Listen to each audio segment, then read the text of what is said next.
Bismillahirrahmanirrahim. Assalamu alaikum everyone. Welcome to Mind Power. This is Yasir Ali. आज जो topic discuss करने लगे हैं वो हैबिट चेंज के ऊपर ही है, लेकिन आज हम डिस्कस करेंगे इन्वायरमेंट को चेंज करके हम अपनी हैबिट को किस तरह चेंज कर सकते हैं। तो आज हम इन्वायरमेंट को देखेंगे कि उसको हम किस तरह ऑल्टर करेंगे और उसका जो इफेक्ट है हमारी हैबिट्स के ऊपर क्या आएगा। कुछ ईयर बैक एक रिसर्चर ने एक हॉस्पिटल में स्टडी की। उसने बगैर किसी स्टाफ को बताए, बगैर किसी डॉक्टर को बताए, जो काउंटर हैं, जो शेल्फ हैं, जहाँ पे वो डिस्पेंसर पड़े होते हैं, वहाँ पे मेनली सोडाज पड़े होते थे। तो उसने क्या किया, उसने सोडा तो को वहीं रखा और उसके साथ उसने वाटर बॉटल भी ऐड कर दी, प्लेन ड्रिंकिंग वाटर को उसने ऐड कर दिया। तो जब एक मंथ के बाद उसने इफेक्ट देखा, उसका इफेक्ट ये हुआ था कि सोडा की जो सेल है वो 12% रिड्यूस हो गई थी और वाटर की सेल 26% इंक्रीज हो गई थी। तो ये इफेक्ट हम देख सकते हैं कि इन्वायरमेंट, सिर्फ उसने इन्वायरमेंट चेंज किया था, उसने किसी को नहीं बताया था, किसी को उसने मोटिवेट नहीं किया था कि आप सोडा छोड़ो, पानी पियो। मतलब उसने कोई इस तरह का काम नहीं किया, सिर्फ उसने इन्वायरमेंट चेंज किया था और उसका इफेक्ट उसका नज़र आया था। अब इस चीज़ को अगर हम अपनी लाइफ में देखें, फॉर एग्जाम्पल अगर कोई इंसान ओवरवेट है और वो अपना वेट रिड्यूस करना चाह रहा है, तो अगर उसके इन्वायरमेंट में ऐसी चीज़ें पड़ी, फॉर एग्जाम्पल अगर वो किचन में जाए या रेफ्रिजरेटर में जाए तो वहाँ पे केक्स पड़े हुए हैं या डोनट्स पड़े हुए हैं, इस तरह की चीज़ें, तो वो ऑटोमेटिकली वो चीज़ें पिक करेगा।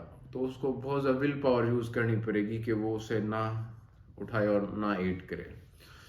तो इसका सलूशन ये हो सकता है कि हम जो इन्वायरमेंट की चीज़ें हैं जो हमारे लिए नेगेटिव हैं, फॉर एग्जांपल हमने वेट रिड्यूस करना, तो जैसे डोनट है, कुकीज़ हैं, बिस्किट्स हैं, सोडाज हैं, तो इनको हम अपने घर में ले ही ना आए।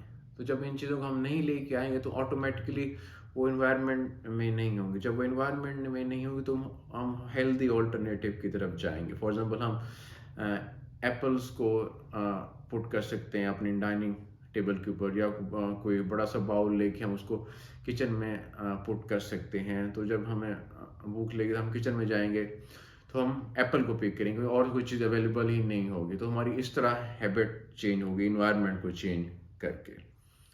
फॉर एग्जांपल जैसे हमने कोई विटामिन अगर लेने हैं या कोई हमने मेडिसिन यूज़ करनी है, तो हम कोशिश करें उसको हम अपने क्लोज रखें। मीन जैसे हमने नाइट में कोई मेडिसिन यूज़ करनी है तो हम कोशिश करें हम उसे अपने ड्रॉअर के पास रखें, या हम उसे अपने वॉशरूम में रख सकते हैं, जो कि हम उनको नाइट टाइम यूज़ करें।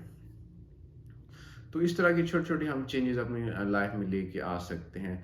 और अगर हम वाटर इनटेक अपना बढ़ाना चाह रहे हैं तो हम ये कर सकते हैं कि हम डिफरेंट बॉटल्स को हम मतलब 4 to 5 बॉटल हमने बनाई वाटर की, हमने डिफरेंट पोजीशन में उनको रख दी, मतलब एक लिविंग रूम में रख दी, एक डाइनिंग रूम में रख दी, एक किचन में रख दी। इस तरह के हम डिफरेंट प्लेसेस की बॉटल्स को रखेंगे और जब हम उस जगह पे जाएंगे तो हमें ऑटोमेटिक हम वाटर बॉटल को पिक करेंगे और हम वाटर कंज्यूम करेंगे। तो इस तरह वाटर इनटेक जो हमारा वो बढ़ जाएगा। तो इस तरह की small small change in environment में लेके आके, without motivating ourselves, without using even will power, तो हम अपनी जो है अच्छी हैबिट्स जो हम अपने लाइफ में लेना चाह रहे होते हैं तो वो हमारी लाइफ में इजीली आ सकती हैं। इसी तरह हम बैड हैबिट्स को भी इसी तरीके से हम अपना छोड़ सकते हैं। जैसे पहले बात की कि जैसे अगर किसी को हेल्थ इशू है, उसका डाइटिंग का इशू है, तो वो उस तरह की चीज़ें घर में ही ना ले आए, उसको वो डिफ़िकल्ट कर दे अपने लिए अप्रोच करने को। तो ये था आज का टॉपिक। इसके अंदर हमने इन्वायरमेंट को देखा कि इन्वायरमेंट किस तरह रोल प्ले कर सकता है हमारे अंदर हेल्दी हैबिट्स क्रिएट करने में। होप आज का लेक्चर आपको समझ आया होगा और काफ़ी इंफॉर्मेटिव रहा होगा और इन चेंजेस को आप अपनी लाइफ में लेकर आएंगे। Thank you so much for listening. Yasir Ali.